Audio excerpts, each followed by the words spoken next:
បាទសួស្តីនេះជាការបង្ហាញតាមការកំណត់សីតុណ្ហភាពនិងមុខងារយ៉ាងដូចបន្តិចរបស់ទូទឹកកក LG នៅពេលដែលកន្លែងលេខតម្រូវសីតុណ្ហភាពទូទឹកកកនៅពីមុខទ្វារដើម្បីដោះសោសីតុណ្ហភាពលើអេក្រង់ចុចប៊ូតុង Unlock ឲ្យជាប់រយៈពេលលើសពី3វិនាទីអ្នកអាចលេខតម្រូវសីតុណ្ហភាពខាងត្រជាក់ជាមួយប៊ូតុងការកំណត់សីតុណ្ហភាពរបស់ថតត្រជាក់គឺ3អង្សាហើយអាចកំណត់ចន្លោះពី0អង្សាទៅ6អង្សា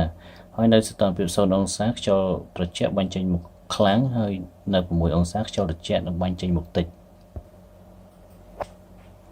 នៅពេលដែលទូទឹកកករបស់អ្នកមានកម្មវិធី sterilization ឬមួយក៏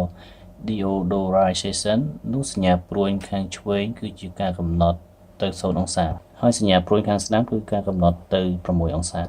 ប៊ូតុង check freezer ឬ express freezer ចុចម្ដងគឺកំណត់កម្លាំងរបស់ទូឲ្យដើរខ្លាំង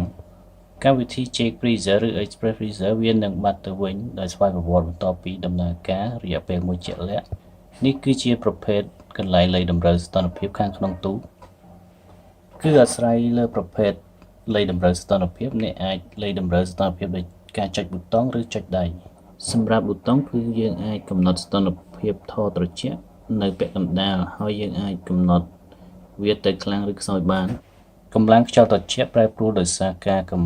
ណត់កម្រិត strong ត្រជាក់ខ្លាំង medium ត្រជាក់ល្មមនិង weak ត្រជាក់ខ្សោយសម្រាប់ប្រភេទមួលដៃគឺបានកំណត់ថតត្រជាក់នៅកណ្ដាលហើយវាអាចកំណត់ទៅខ្លាំងឬទៅខ្សោយបាន